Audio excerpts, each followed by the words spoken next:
Good afternoon, friends and colleagues in the journey towards sustainable energy.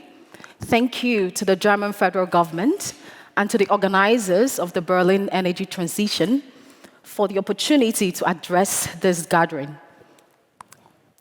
And to you all, thank you for converging here in Germany today. I have titled my presentation, "The key to a true global energy transition is to stop waking the dead." Because I want to paint a thought-provoking picture of our present world and offer a path to redemption. A wise proverb from my home country, Nigeria, states, and I quote, "A living sparrow has more hope than a dead eagle."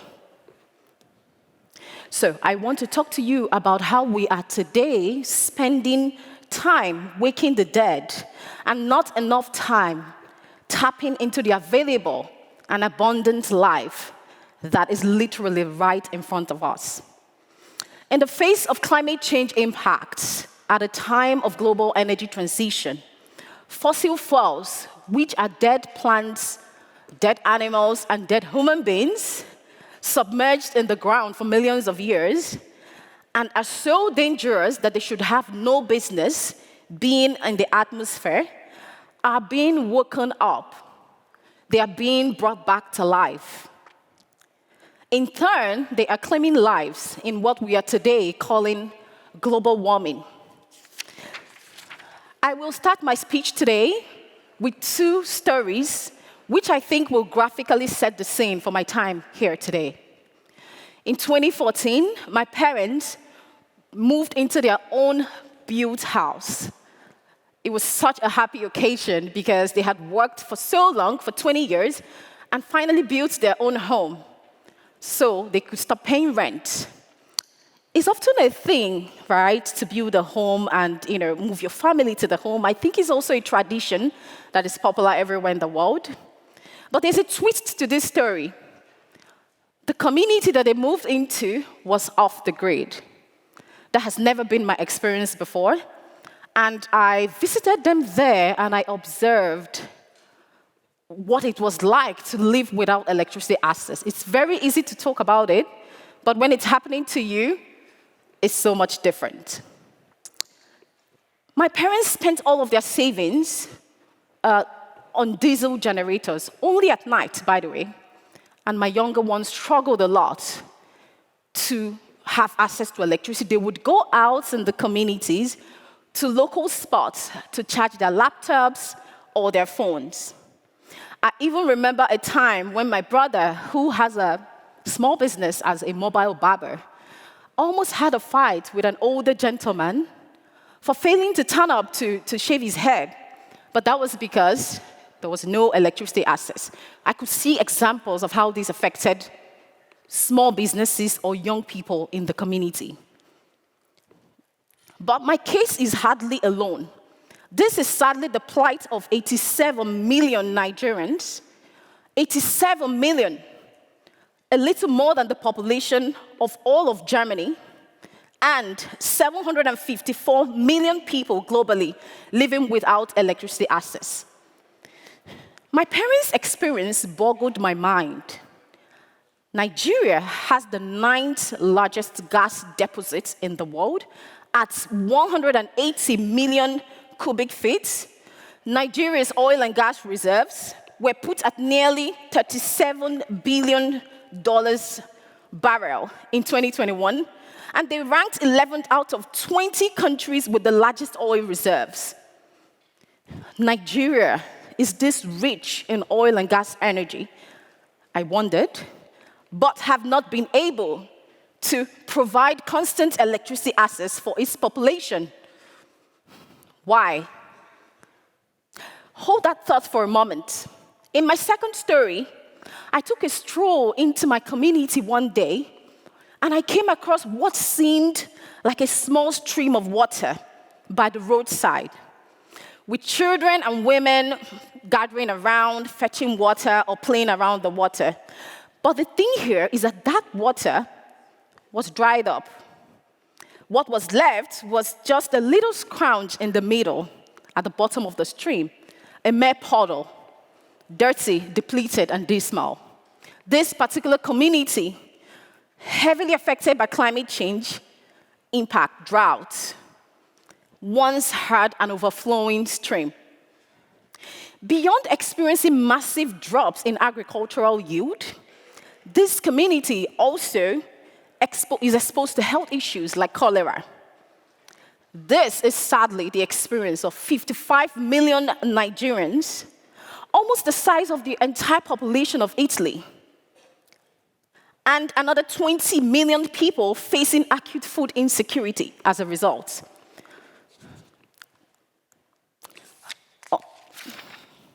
So the two scenarios that I just explained to you depict issues with climate change and energy access. But they're not just unique to me. Millions of people are today facing these impacts in the global south. As a matter of fact, countries in the Pacific and the Caribbean are on the way to being submerged in the next 40 years. I want you to raise your hand if you remember the foreign minister of a Pacific country, Tuvalu. His name is Simon Kofe. He gave an address in 2021, and he was standing in the middle of the ocean. Anybody who was at a COP 2021 will remember this because he was standing in the middle of the ocean. Thank you. But I'm not speaking to you about what will happen in the future. I'm talking to you about what is happening now. And this brings me to the thrust of my presentation. As a climate activist, I have had the opportunity of participating as a national delegate to climate change conferences 3 times, and I have heard global leaders voice out their concerns. I must be honest with you.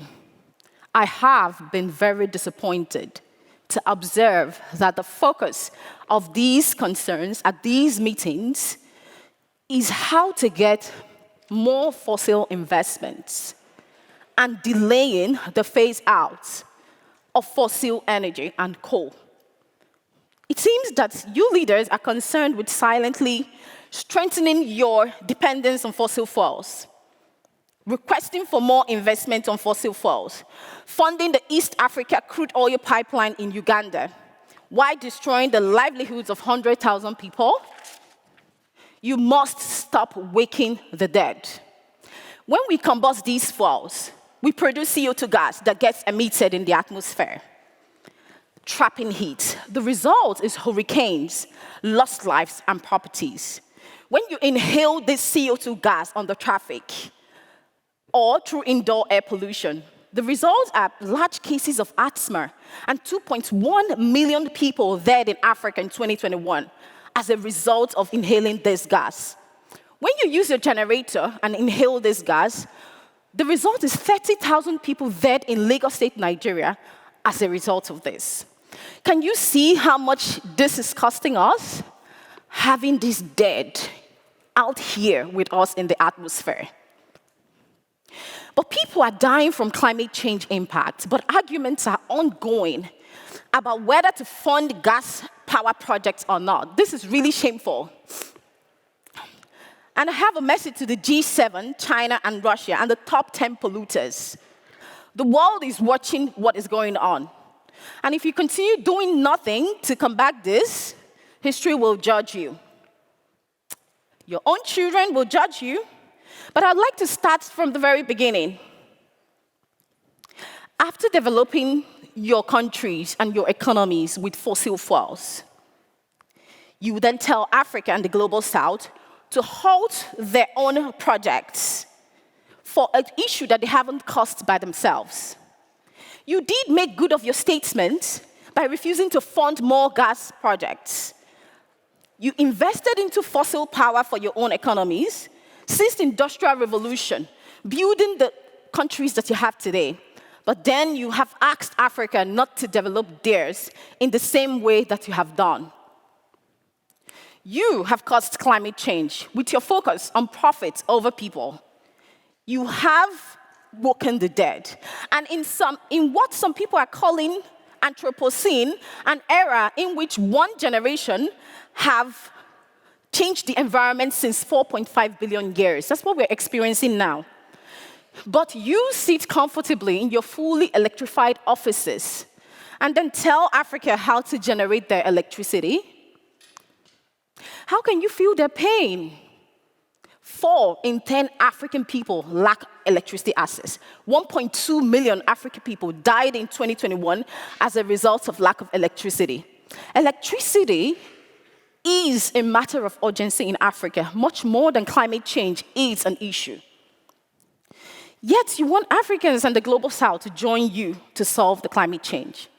Now, the push that we're leading for renewable energy, I want to ask, is it really because you care for the environment, or is it purely out of that need to lead the world and champion new technologies that can be sold to the world, especially Africa, which you hope may remain in darkness long enough to keep buying your new technology and your liquefied natural gas after telling them to leave their oil and gas?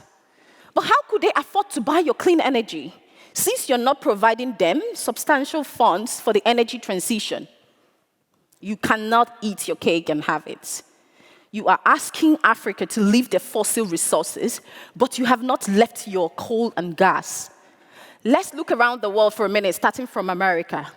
The US is currently on the highway to becoming the largest exporter of liquefied natural gas, a position that was aided by the Russian invasion of Ukraine 2 years ago. Even though President Biden has paused the development of these new projects, the ones that were already approved are currently under construction in Louisiana and Texas, with the capacity for 100 billion metric tons. This will add 60 trillion metric tons of carbon emission, increasing climate change. I want you to picture submerged cities, millions dead, and crumbled infrastructure. Europe today is burning more coal, making deals to extend gas pipelines and planning new LNG terminals. France and China are developing the East African crude oil pipeline in Uganda. And thousands of families are dependent on the Lake Victoria, where the pipeline passes across. The oil pipeline stretches for 1,445 kilometers of land mass. It's like traveling from Hamburg to Munich and back. It will rip through numerous biodiversity, several natural reserves, costing people's livelihoods. The COP28 ended with a clear decision to transition away from fossil fuels and phase down coal. But it seems to me that there are no real plans to really follow it through, apart from greenwashing. To the G7 and other developed nations, are you really serious about solving the climate challenge? Or is this a chance for you to retain your powers and force others to give up their resources? This double standard has to end. Africa needs to power her industries, but you're failing at funding them for the renewable energy transition. You insist that the strive for climate change is a global effort and everybody, all hands must be on deck. But you're withholding information on the technical know-how of the manufacturing of the new energy technology. You're failing at technology transfer, and you refuse to bring your industries to Africa. But you pump money into your own economies under the guise of climate mitigation. Are you not worried or concerned about the current civil unrest in Africa? Out of 9 military coups since 2020, 4 has been successful because of a failure in democracy. In Nigeria, inflation is at a 28% high. People are literally dying of hunger. And there seems to be a risk this year of a popular anger. What is the world going to do when a country of 200 million people starts to fight? We don't want to have another stressful situation in our hands. Let's look at the solar bits for a moment. Africa is the region with the highest solar generation capacity potential over the long term. Investment in renewable energy in Africa is at an 11-year low, comprising just 0.6% of global total. As you can see on the screen, the little black dot you can see on the screen is the investments that come into Africa for energy transition. It's truly time to end the hypocrisy. This double standard needs to change. Now that I've talked about the G7 plus China and Russia, I freely admit Africa's leaders need to be held accountable as well. To African leaders, you are corrupt and inefficient. For a half a century, your corruption has swallowed the aid, grants, and finance sent to you to develop our electricity. For 50 years, you have struggled to harness your fossil resources, failing to construct or revive your refineries. Corruption within your electricity sector, under your watch, has brought you to this juncture. And now you want more support to invest in the same fossil resources in the middle of a changing climate. You insist in seeking this assistance. There's no guarantee that any investment in your oil or gas would deliver the coveted electricity access, given your historical ineffectiveness over the past 5 decades. You have proven unable to help yourselves. You're squandering and flaring the same gas at the same time. Tell me, what tangible progress do you have to show for all the funds that have been invested into your electricity sector?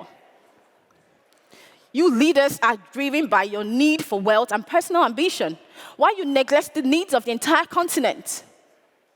By seeking more investment in fossil resources, you are raising the dead.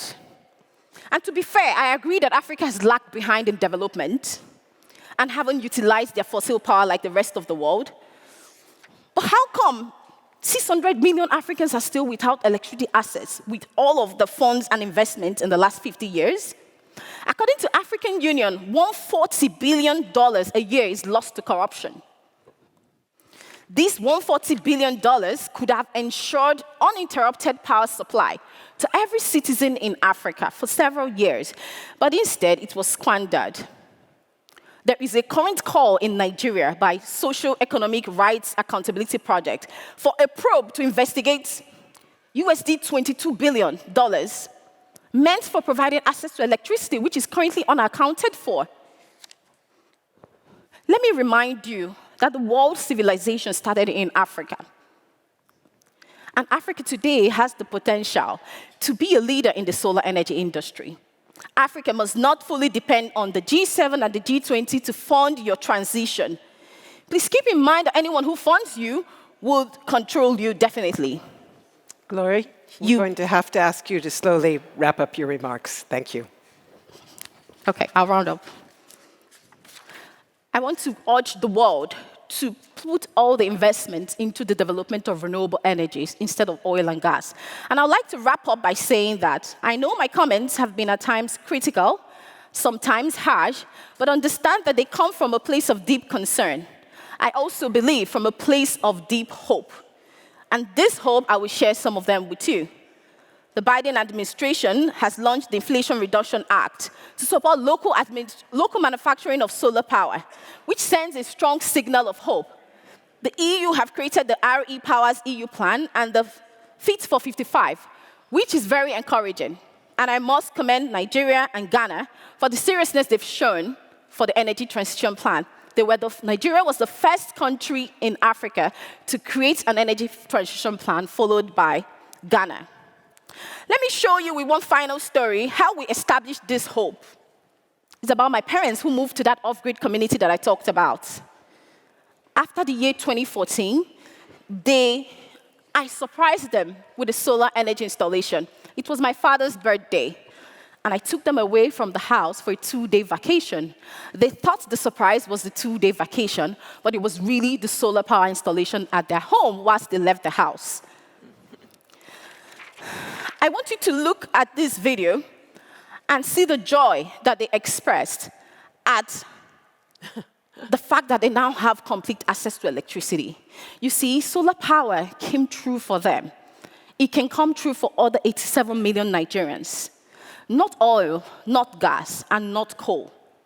And to make this change lasting, we created the Renewable Energy Technology Training Institute and have provided electricity for 25,000 more people in that rural community.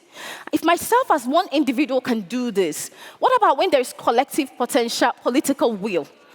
What can we achieve by that? To conclude, one of the major agreements at COP28 is to triple renewable energy production.